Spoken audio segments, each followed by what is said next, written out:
Every decision that you make has consequences. Are you making yourself better? Or are you making yourself worse? Are you moving forward or are you moving back? Are you making progress or are you stagnating? Every little decision you make counts. Most people go through life avoiding pain. And when you go through life like that, something in you dies. Something in you that you never activate is lying dormant in there, that you never get a chance to call on because you have not challenged yourself. Because so many times people have a tendency to devalue the moment, today. What they do is they greatly value the destination. So they kind of talk about, well, when I get there, or if I arrive there, or when I do that, or when I accomplish this. And they don't understand that success is a daily thing. And I'm here to share with you that the secret of success is determined by your daily agenda. You need to consistently, every day, persistently, without quit, enjoy that pursuit. Why consistency? I think consistency is the most important thing, because consistency elevates your awareness. What's the lesson? Don't limit your point of entry. Consistently, persistently pursue your potential and enjoy it. That's all I did. Trust me, you have a mindset right now, just like I have a mindset. It's how we view life. I know people with a negative mindset, which basically they view everything in a negative way. I know people with a positive mindset, which means they view everything in a positive way. People with an abundance mindset, a scarcity mindset. It's a way of thinking. The question is, how did we get there? How did we get that mindset? Through practice and habits. You see, the things I do today determines the habits I have tomorrow, which determines the mindset that I have for life. So go back to what you do daily and ask yourself, what kind of a mindset am I developing today? A new discipline immediately alters your life direction. You don't change destinations immediately. That is yet to come. But you can change direction immediately. And direction is very important. Discipline cooperates with nature. Everything strives. It is a common life function. How tall will a tree grow? As tall as it can. Everything strives to become all it can possibly be. And that striving to become is what discipline is all about. You are the leader of your life. Choose the hard path. The path of responsibility, hard work, and sacrifice. The path of discipline, humility, and ownership that ultimately leads to freedom. Make discipline part of your daily life, and your daily life will get better.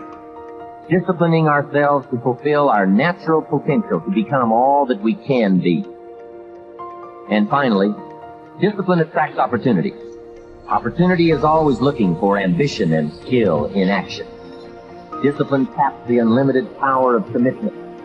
The human will in action, driven by inspiration, enticed by desire, tempered by reason, guided by intelligence, can bring you to that high and lofty place called the good life. Now you know the master key to riches is self-discipline.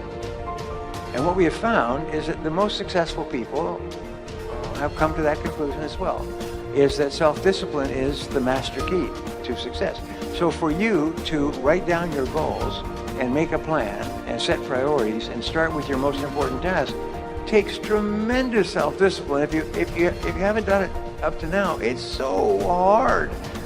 But Goethe said everything is hard before it's easy.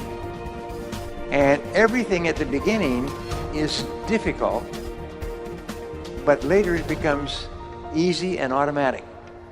You have to force yourself to discipline yourself at the beginning, but after that, it becomes easier and easier, and you actually feel happy. Now here's the most wonderful thing. When you discipline yourself to start and complete a task or a part of a task, you feel like an athlete. So here's my question. If an athlete runs in a race and comes in first, what do they call this person? the winner. Exactly.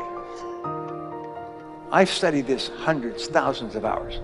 What it says is that when you win, when you come in as the winner, your body releases endorphins, which are called nature's happy drug. They make you happy. And dopamine, which is a form of energy that you get from a positive experience. So when you complete a task, your body releases these drugs and you feel happy. So they call it, the psychologists call it nature's happy drug. If you want to be happy, just start and complete a task. And you get a zip. Wow. Feel happy. So I organize my life, so I organize my tasks, and then my wife, Barbara, will come in and say, we have dinner in 10 minutes. So I say, okay, 10 minutes. Let's see, what have I got here that will take 10 minutes? I can do this in 10 minutes. So I'll always end my day with a completed task. It's a real simple thing, and I've done it. I tick it off, complete, down, and I'm happy. And I walk out and I'm smiling. When you make a person feel like a winner, you feel happy. When you discipline yourself to complete a task, you give yourself a buzz. Alfred Adler, one of the top psychologists of history, called this a positive addiction. He said if you start and complete a task, you get a buzz. And the buzz becomes addictive.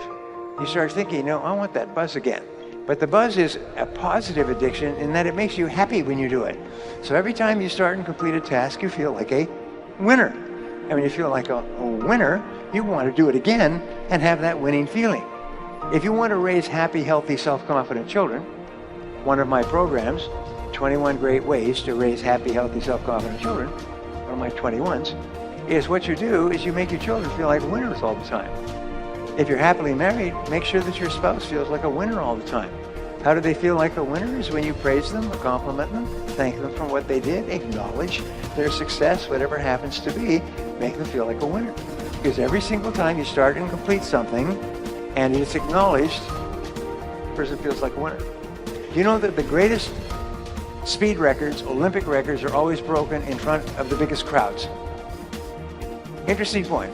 The biggest crowds. You get 10,000 people, you get a record. You get 50,000 people, wow. 100,000 people, they break all the world records. Because the greater the amount of praise and that you get from winning a race or potential winning a race, the faster people run. When I was in high school, I must have been maybe 16 or 17 years old. And I went rock climbing in El Dorado Canyon, near where I grew up in Boulder. I'd been climbing about 3 or 4 years, and I went to do a climb called T2. Now at the time, T2 was a relatively difficult climb. And I went at it with a kind of an arrogant lack of preparation. And I hadn't prepared for being able to do certain kinds of finger cracks. I figured I'll figure it out when I get there. And I also didn't pause, and this is that thing about boldness and discipline, I didn't pause to really double check all my systems. Okay, so I'm on the 4th pitch. I'm about 400 feet above the ground. I'm going across this slanting crack system that I started to have trouble with, and my forearms started to engorge with blood and lactic acid, which means at some point, even if you're on a big hold, your hands are going to melt off. Okay. And I'm about to fall. I'm 400 feet above the ground. But it should be okay because there's protection. I'm tied into the rope. I may take a fall, but I'll get caught. For some reason, and to this day, I still don't know why, my brain triggered that I should look at my knot. And I looked down at my knot. My knot had come untied. I had made the mistake of never really thinking about the best knot for certain types of situations, and I tied him with what's a bowline. Now, the advantage of a bowline is it's easy to untie, right? The disadvantage of a bowline is it's easy to untie. It had come untied as I kept moving across, and it is just hanging in my harness. I'm seconds away from falling, only now I will die. I will die.